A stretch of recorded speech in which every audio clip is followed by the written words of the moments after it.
Hello all. So Banggood again very kindly let me pick something to review, and this time I chose something electronic that I, and hopefully you viewers, might find useful. A 12 line or 360 degree laser.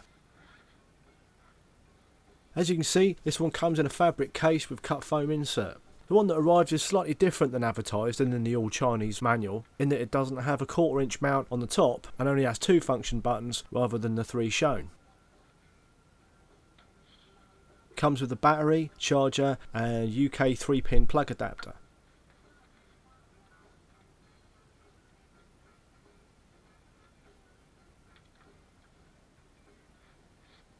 This one, with the red shell, sells for £68, but you can also get it in a blue shell, which is £8 cheaper for some reason. It's also available with a blue laser line, which is quite unusual. I do some laser levels that are cheaper and some that are over £100. That's why I'm having a look at this really. Can a 12 line green laser at this price be any good?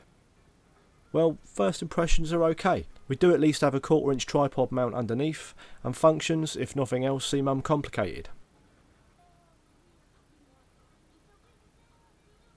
The charger is another simple affair, plugging straight into the battery.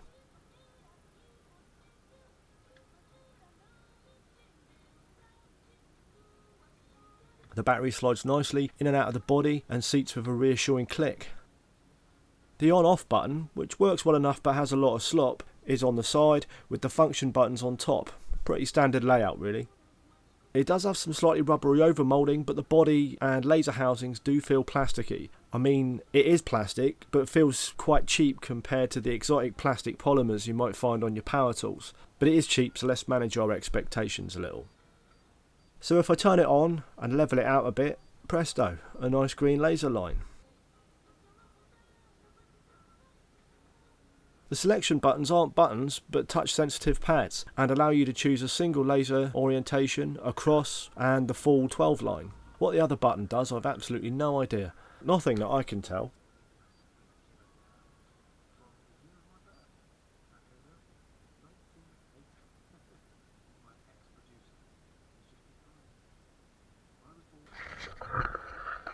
One thing I should say is that the sun was really bright when filming this, but I'll show you more demonstrating its brightness shortly. As you do, I had to play around with the level just to check everything is self-leveling as it should, which it was. So I've dug out an old Bosch Crossline red laser for the green-red comparison. In this light at this distance there's not a huge difference really. The green is more eye-catching, and surprisingly the Bosch has thicker lines. Consider that even this basic Bosch was twice the price of this Banggood one when new.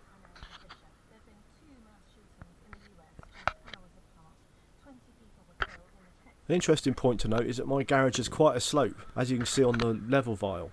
You'll notice I had to prop up the cheap laser to compensate a bit, but the Bosch has enough degrees of self-leveling to sort itself out. Looking at the specs, the cheap one has 3 degrees of self-leveling compared to the 4 degrees on the Bosch.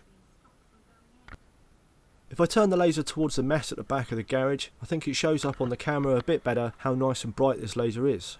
Like most lasers, the brightness is improved by not being in direct sunlight and on slightly darker surfaces. So let's have a look at it in a larger, brighter space. Both are on full bells and whistles mode here. Something worth pointing out right away that you can see on the back wall is that there are small breaks in the green laser line.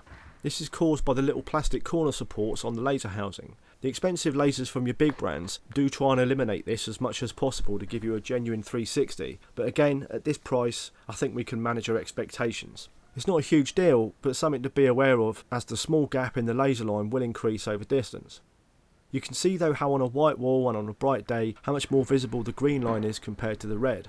On the video the green line looks like it's flashing.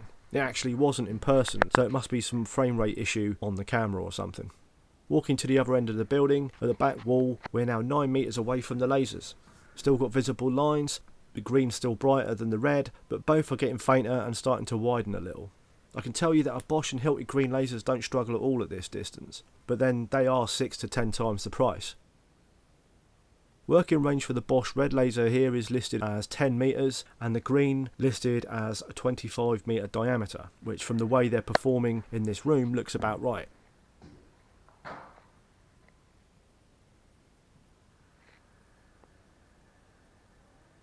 A function I've often found useful is a point-to-point laser dot, but thought it worth pointing out that on these 12 line lasers, in case you haven't used one, you could do the same with the crosshairs top, bottom, front and back.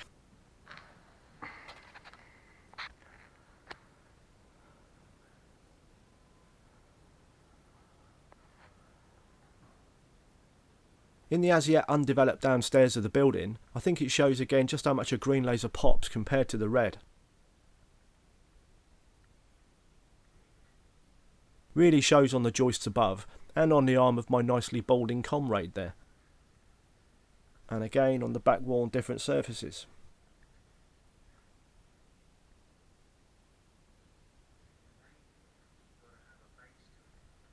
A member of a group on Facebook kindly shared this photo of his Banggood laser and his Leica. The Banggood one is on the left. Now, the Banggood laser line looks better here, no question, but it turns out the Leica has a problem, which is why its line looks fuzzy. But I thought it'd still be useful to show you as a comparison of brightness and the difference in colour. So to sum up, this green laser does what a 12 line 360 green laser should. It's not a match for the big brand equivalents that will cost you £400 to £1,000 in terms of quality, feel or working diameter. There's no pretending otherwise. I don't know if this works with the receiver for outside use like the brand ones do either. Some of these lasers on Banggood have an outside button which suggests receiver compatibility, not this one though. But still, if you mostly do bathrooms, kitchens and other fit outs, DIY projects, or need a laser for a one-off job and don't want to shell out too much, then this laser could be a good option. I've been genuinely surprised how well it works. Thanks for watching.